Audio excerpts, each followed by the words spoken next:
السلام علیکم دوستوں مدینہ طیبہ کے زمانے جاہلیت سے لے کر عہد اسلام تک کئی نام مشہور ہیں، جس کے بارے میں حافظ ابن کثیر رحمہ اللہ نے حضرت موسیٰ علیہ السلام پر نازل ہونے والی آسمانی کتاب تورات کے حوالے سے ان ناموں کو جمع کر کے 11 نام لکھے ہیں۔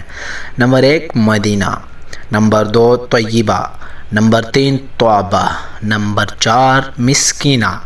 نمبر 5 جابرہ، نمبر 6 محبہ، نمبر 7 محبوبہ،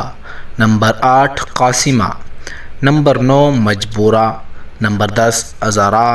نمبر 11 مرجومہ۔ دوستو اس کے علاوہ کتب تفاسیر اور تواریخ میں یہ نام بھی موجود ہیں: دارالایمان، دارالہجرہ، مظلۃ الاسلامیہ، دارالسنہ اور ارض اللہ۔ حضرت ابو حمید ساعدی رضی اللہ عنہ کہتے ہیں کہ ہم سرکار دو جہاں صلی اللہ علیہ وسلم کے ساتھ تبوک سے واپسی پر مدینہ منورہ کے قریب پہنچے تو نبی کریم صلی اللہ علیہ وسلم نے فرمایا: ہذہ طوبۃ،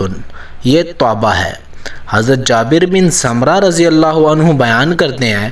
کہ مدینہ کو لوگ پہلے یثرب یا مدینہ کہتے تھے، تو محبوب کائنات صلی اللہ علیہ وسلم نے فرمایا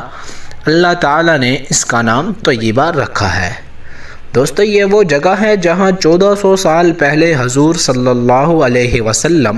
اور امہات المؤمنین رضی اللہ تعالی عنہ کے مکانات تھے۔ یہاں اس کے خطہ میں قدم قدم پر آپ صلی اللہ علیہ وسلم کی خوشبودار نوادرات موجود ہیں۔ مکہ مکرمہ سے شمال کی جانب 425 کلومیٹر پر مدینہ شہر پھیلا ہوا ہے اور مغرب کی جانب 130 میل کے فاصلے پر سمندر اور علاقہ کی مشہور بندرگاہ واقع ہے، اور سطح سمندر سے مدینہ منورہ کی بلندی 619 میٹر ہے۔ عرب اسلام سے قبل مدینہ منورہ کو یثرب کہا کرتے تھے، اور ان کی اس نام کی تصدیق قرآن پاک میں ذکر کی گئی ہے۔ چنانچہ غزوہ احزاب کے واقعہ میں قرآن حکیم میں ارشاد باری تعالی ہے، جس کا ترجمہ ہے کہ اور جب منافقوں کے ایک گروہ نے میدان احزاب میں کہا: اے یثرب والو، تمہارے لیے کوئی ٹھکانہ نہیں، واپس چلے جاؤ،